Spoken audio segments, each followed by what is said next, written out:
president's violent rhetoric is always at its most fevered pitch when he is talking about the civil rights and civic aspirations of Black Americans and other minority communities. On January 6th, at a rally that was large, angry, and widely reported to be armed, the president's lies and violent rhetoric reached their crescendo. At that rally, the president took the stage. After reiterating the falsehood that we won this election, and we won it by a landslide, he told the crowd that if you don't fight like hell, you're not going to have a country anymore. And then he urged the mob to walk down Pennsylvania Avenue to prevent the Congress from confirming the election of an illegitimate president. On that day, President Trump unleashed the force of a mob on this, the people's house. He encouraged that attack with the explicit intent to disrupt the joint session of Congress, an attack that threatened the safety of the Vice President, the Speaker of the House, and the President pro tem of the Senate, the next three officers in the line of succession. And look at what that violence has wrought. At least 6 dead, offices ransacked, the sanctity of our Capitol breached for the first time in 2 centuries. Our hallways littered with broken glass, the battle flags of a long-dead Confederacy, and the debris we have come to associate with the Trump campaign. Madam Speaker, I have faith in the resiliency of our government. We will bring the rioters to justice. Their accomplices in this House will be held responsible. But today, we must focus on the gravest threat first. President Trump, who incited this riot and who remains a grave danger to the nation. Trump has made clear in word and deed that he will persist in such conduct if he is not removed from power. He poses a continuing threat to our nation, to the integrity of our elections, and to our democratic order. He must not remain in power one moment longer. Not one moment longer. The danger is too great. We must impeach. I reserve the balance of my time. The gentleman reserves the balance of his time. The gentleman from Ohio is recognized.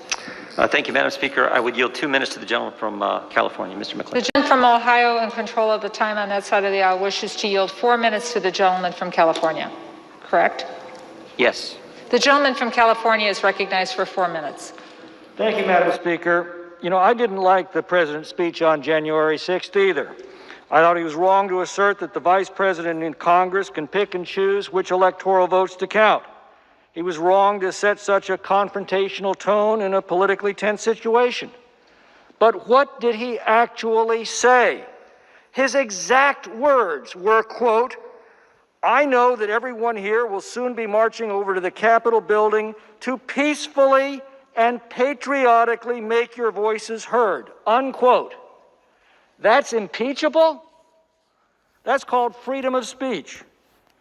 Now, he also threatened to oppose candidates in future elections. And by the way, that was directed at Republicans like me who'd resolved to uphold the constitutional process and protect the Electoral College. Well, so what? That's called politics. If we impeached every politician who gave a fiery speech to a crowd of partisans, this Capitol would be deserted. That's what the president did. That is all he did. He specifically told the crowd to protest peacefully and patriotically, and the vast majority of them did. But every movement has a lunatic fringe. Suppressing free speech is not the answer. Holding rioters accountable for their actions is the answer. And we are. And if we'd prosecuted BLM and Antifa rioters across the country with the same determination these last 6 months, this incident may not have happened at all. Now, short of declaring war, the power of impeachment is the most solemn and consequential act that Congress can take. To use it in this manner, in the heat of the moment, with no hearings, no due process, many members phoning in their votes after a hastily called debate, exactly 1 week before a new president is to take office, trivializes this power to the point of caricature. The Democrats have won everything in sight: the House, the Senate, and the presidency. In a republic, That calls for magnanimity by the victors. Only in a banana republic does it call for vengeance. Benjamin Franklin warned us that passion governs, and she never governs wisely. In our passions this week, we've set some dangerous new precedents that will haunt us for years to come. Yesterday, we redefined intemperate speech as a physical incapacity requiring removal from office. Today, we define it as a high crime and misdemeanor. Well, the moment any member of this body gives an impassioned speech and the lunatic fringe of their movement takes license from it, be prepared to answer to this new precedent that we established today. Now, I could cite plenty of provocative speeches made by Democrats that directly preceded violence this summer, but we've already had enough of that.